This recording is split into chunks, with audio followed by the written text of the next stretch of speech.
Students, a very good morning to all. So today we will read chapter 7 माँ का प्यारा चंद्रशेखर आज़ाद। यानी आज हम चंद्रशेखर आज़ाद के बारे में जानेंगे। यानी इस पाठ के माध्यम से जो लेखक हैं वो हमें ये बताना चाहते हैं कि हमें देश प्रेम को सर्वत्र महत्व देना चाहिए। यानी हमारे देश की आज़ादी के लिए हमारे वीर सपूतों ने बहुत ज़्यादा संघर्ष किया है और उन्होंने अपने कर्तव्य को ऊपर रखकर हमें आज़ादी दिलाई है। तो लेखक जो हैं वो इस पाठ के माध्यम से हमें देश प्रेम की प्रेरणा देना चाहते हैं और वो ये बताना चाहते हैं कि हमें हमेशा अपने देश का सम्मान करना चाहिए और हमें देश को सम्मान की नज़र से देखना चाहिए। तो आइए हम इस पाठ के बारे में और जानते हैं।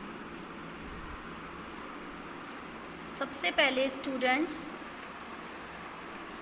हम इस पाठ के नीचे दिए गए कुछ वर्क को करेंगे। जैसे कि यहाँ पे फर्स्ट आपका क्वेश्चन है, सीन बुक, पता लगाइए कि ये वाक्य किसने कहा था। तो यहाँ पे आप वाक्य देख रहे हैं, मेरा नाम आज़ाद है, मेरे पिता का नाम स्वतंत्रता और मेरा घर जेल है।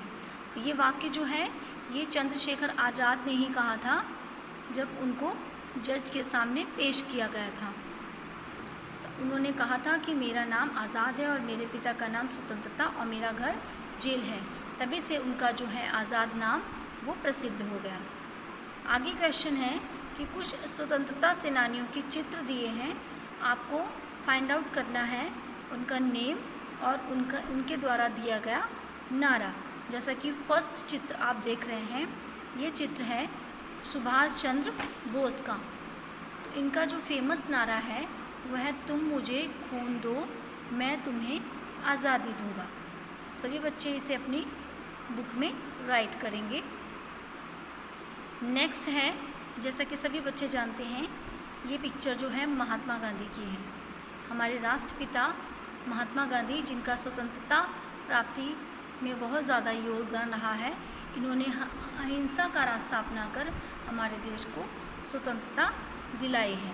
और इनका प्रसिद्ध नारा था, करो या मरो, यानी अंग्रेज़ों के खिलाफ जंग लड़ो या फिर मरो।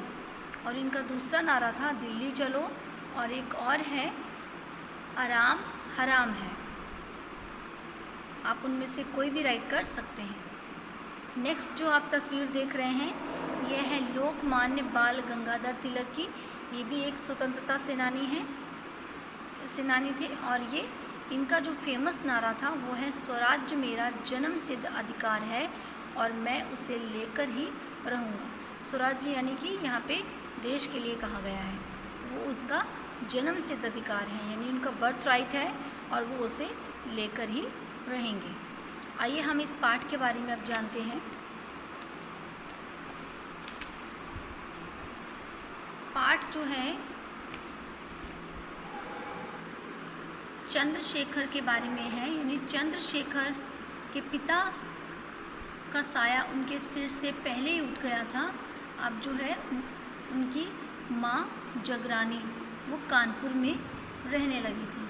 यानी कि चंद्रशेखर आज़ाद के जो पिता थे उनका साया जो है वो पहले ही सिर से उठ गया था।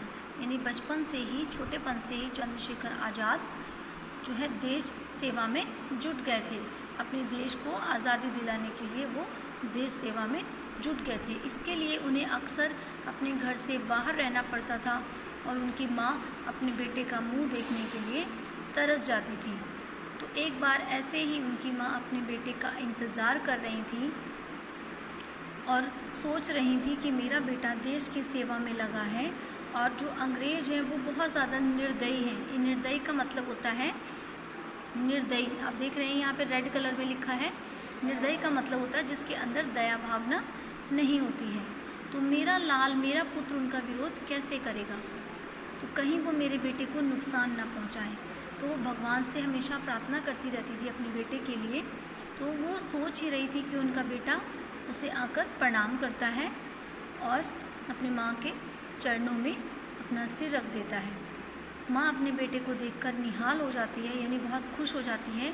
अब उनके चेहरे पर कोई भी उदासी नहीं थी, यानी उदासी का बिल्कुल भी कोई भी निशान नहीं था। चंद्रशेखर आज़ाद अपनी माँ को आकर कहते हैं कि माँ बहुत भूख लगी है, कुछ खिला दो। तो माँ ने कहा कि पहले तू हाथ मुँह धोकर मेरे हाथ के बनाए हुए पेड़े खा, उसके बाद खाना खाना। तो आज़ाद और उसके साथी पेड़े खाकर सो जाते हैं। उसके बाद उसकी माँ उनके लिए खाना तैयार करती है।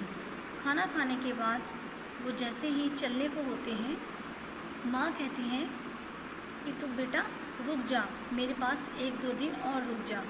तो चंद्रशेखर आज़ाद कहते हैं कि माँ मुझे बहुत काम है, मैं देश की सेवा में लगा हूँ, तो इसलिए मैं नहीं रुक सकता। तो इस तरीके से माँ जो है अपने बेटे को रोकने का बहुत कोशिश करती हैं, लेकिन आज़ाद जो है उसके अंदर देशभक्ति की भावना इस तरह से भरी हुई है कि वो अपनी माँ की बात को टाल देता है और वो कहता है कि माँ मैं तुम्हें बहुत अच्छे से समझता हूँ और तुम्हारी ममता को भी। मैं अपनी आँखों से तुम्हारे दुखों को नहीं देख सकता, इसलिए जब तक मैं तुम्हें सुख की अनुभूति, यानी जब तक मैं तुम्हें सुख का एहसास ना करा दूँ, तब तक मैं चैन की सांस नहीं लूँगा, मैं चैन से नहीं बैठूँगा। तो इस बात को क्यों नहीं समझता, मेरा सुख तो तुझी में है। माँ कहती है कि तू अगर मेरे साथ रहेगा तभी मैं खुश रहूँगी। तो इस तरीके से चंद्रशेखर आज़ाद और उसकी माँ के बीच में वार्तालाप हो रहा है। देखिए यहाँ पे चंद्रशेखर आज़ाद जो है उनका जो फेमस नारा था वो था, देश पर जिसका खून न खौले, खून नहीं वो पानी है, जो देश के काम ना आए वो बेकार जवानी है। उनका कहना था कि जो जवानी देश के काम ना आ सकी उस जवानी का कोई भी मोल नहीं है। यानी अगर देश के लिए, देश की स्थिति को देखकर हमारा खून नहीं खौलता है तो समझ लो वो हमारा खून है ही नहीं, वो तो पानी बन चुका है। इस तरीके से उन्होंने ये बात कही। आगे है, चंद्रशेखर आज़ाद अपनी माँ को कहते हैं कि माँ मेरे जैसे असंख्य पुत्र जो हैं वो इस अंग्रेज़ों की दास्ता से मुक्ति दिलाने के लिए देश सेवा में लगे हुए हैं, क्योंकि हमारी भारत माँ क्रूर अंग्रेज़ों के हाथों यानी उनकी बेड़ियों में जकड़ी हुई है। तो बहुत सारे पुत्र जो हैं उनके लिए प्रयासरत हैं, उसके आगे तेरा सुख तो कुछ भी नहीं है। वह तो समस्त देशवासियों की माँ है, यानी जो भारत माँ है वो तो सभी की माँ है। मैं उसके सुखों के लिए जी रहा हूँ। मुझे कसम है दूध की एक एक बूंद की, मैं अपने परम पूज्य माता माँ को फिरंगियों के क्रूर हाथों से आज़ादी दिलाकर रहूँगा। मुझे उसका दुख नहीं है।